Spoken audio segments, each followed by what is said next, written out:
Արտակ Թադևոսյանը հարցնում է. Պարոն Չուքազյան, ինչ եք կարծում, Պուտինի Թուրքիայում բանակցություններից խուսափելը արդյոք թուլության նշան չէր ու այսուհետ արդյոք կբանակցեն նրա հետ։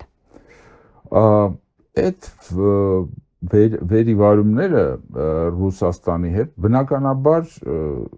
ամերիկացիների համար գլխավոր հարցը Չինաստանն է։ Հասկանում եք, մենք դրա մասին բազմիցս խոսել ենք։ Ամերիկացիներին գլխավորապես հետաքրքրում է, թե իրենք ինչպես են շրջապատելու Չինաստանը եւ թույլ չեն տալու, որ 21-րդ դարի առաջիկա տասնամյակներին Չինաստանը կարողանա հասնել այնպիսի հզորության, որ մրցի Միացյալ Նահանգների հետ։ Ուրեմն իրենց բոլոր գործողությունները դրանով են ուղղված, դա եղել է Բայդենի ժամանակ, դա եղել է Տրամպի ժամանակ։ Ես հիշեցնեմ ուղղակի, որ Բայդենը 6 ամիս ժամանակ է Պուտինին տվել, որ 6 ամսում եթե իրենք Չինաստանից կտրվեն, այդ դեպքում ուրեմն հարաբերությունները կլավանան։ Այդ նախորդող 7-6 ամիսներն էին ուկրաինական պատերազմից առաջ։ Ուկրաինական պատերազմը սկսվեց, ռուսները մտան այդ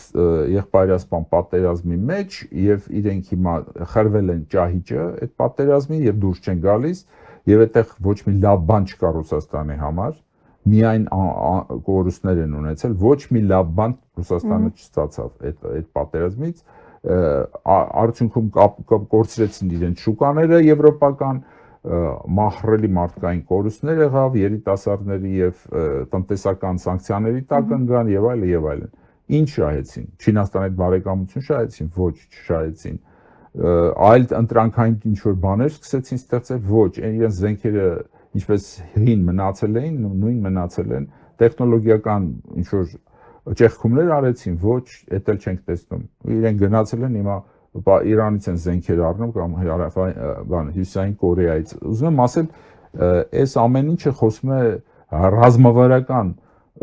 ուրեմն թուլացման մասին Ռուսաստանի, որովհետև իրենք չկարողացան ճիշտ կողմնորոշվել։ Հիմա բնականաբար այդ ընթացքը կործանարար ընթացք է Ռուսաստանի համար։ Եվ Պուտինը չի լինելու անընդհատ այդ երկրի ղեկավար, ինչպես որ Էրդողանը չի լինելու, եւ երկու երկրներն լուրջ խնդիրներ են ունենալու հաջորդ քաղաքական ղեկավարության անցնելու ժամանակ։ Դե երբ կլինի, ինչպես կլինի, մենք չգիտենք։ Տրամպի քաղաքականությունը դա մի հոգու քաղաքականություն չի։ Տրամպը որոշակի էլիտայի ներկայացուցիչ է եւ այստեղ մի անհատով չի ամերիկյան քաղաքականությունը որոշվում։ Իրենց երկարաժամկետ շահերը պահանջում են Չինաստանին կտրել Ռուսաստանին, թե դա ինչ ձևերով կարվի ուկրաինական պատերազմով, որով փաստորեն Չինաստանից Եվրոպա կապը Ռուսաստանով կկտրվի, թե Ռուսաստանը ինքը կանցնի արևմտյան ինչ որ կամ ամերիկյան ինչ որ պայմանավորվածությունների կտրվելով Չինաստանից, Արկտիկայով փակելով, ասենք Չինաստանի մուտքը, դրանք բոլորը բաց հարցեր են։ Կախված այդ մեծ հարցերից իհարկե նաև կորոշվի Ռուսաստանի մնացյալ ուրեմն վիճակը թե Միջին Ասիայում, որտեղ մեծ լուրջ խնդիրներ են սպասվում առաջիկա կարծում եմ ամիսներին, Հյուսիսային Կովկասը, որը անհանգիստ տարածաշրջան է, Ռուսաստանի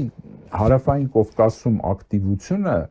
դա փորձ է, բայց ըստ էության նոր գաղափարներ չկան։ Կիրիենկոն դեռևս ոչ մի նոր բան չի առաջարկել այս տարածաշրջանին, ինչ որ